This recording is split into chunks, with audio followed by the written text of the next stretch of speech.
surviving my 80s.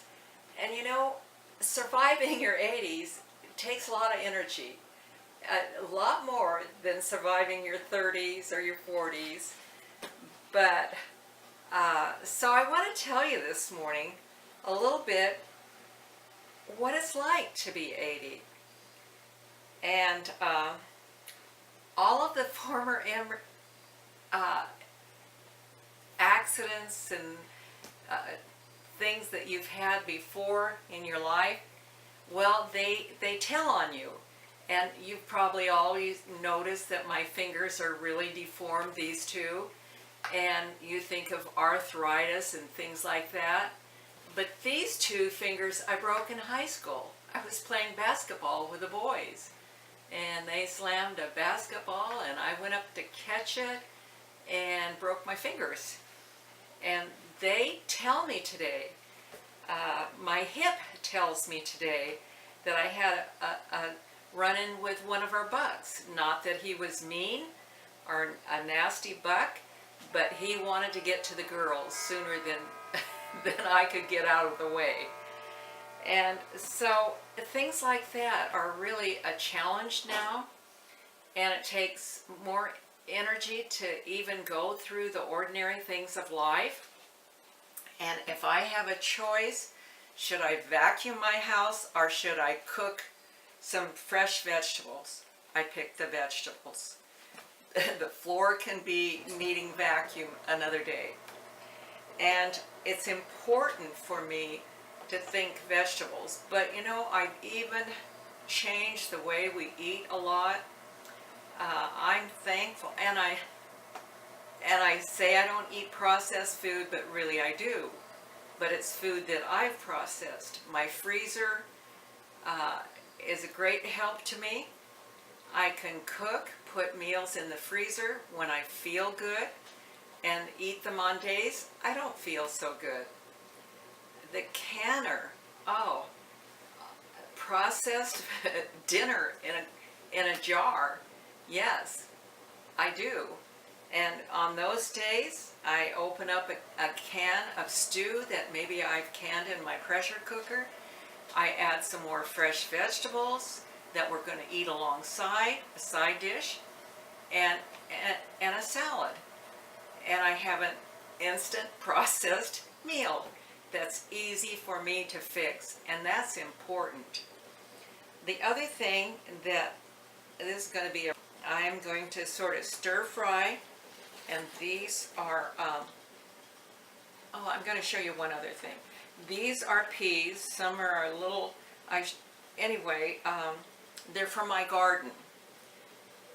The only pea pods that I ever eat are ones that I've raised. I'm going to cook onions, red pepper, green pepper, mushrooms, some celery, and some sliced cabbage.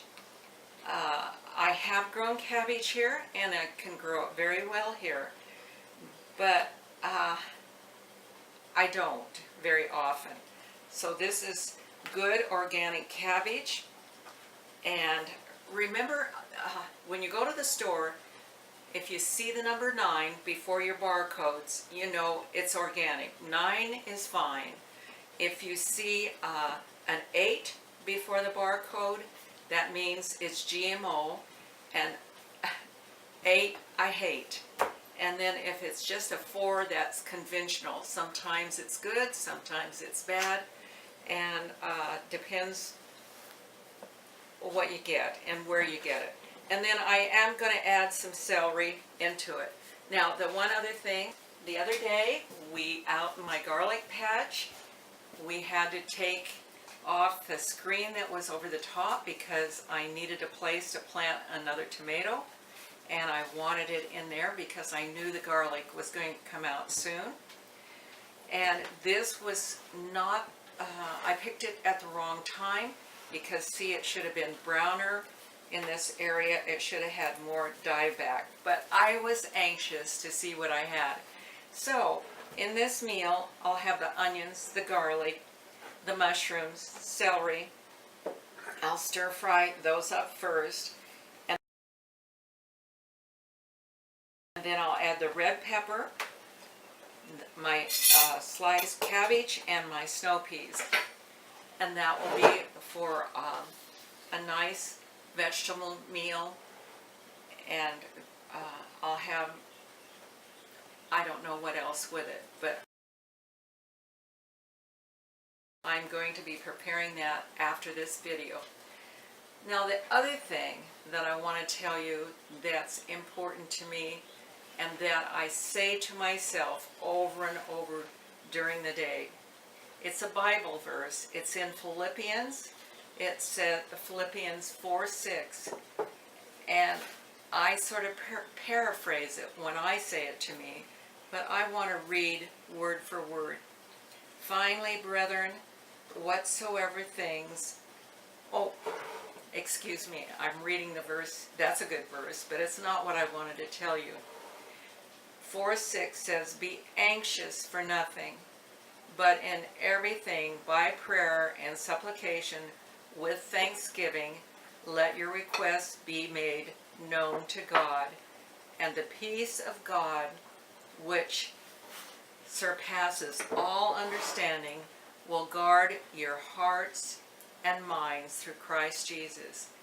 And when things happen in the daytime that maybe are a little different or are harder for me to deal with, I say to myself, be anxious for nothing, and the peace that God gives is for me.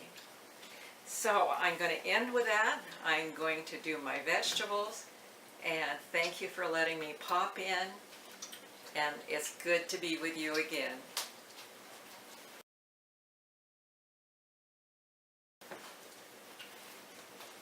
And there you have it.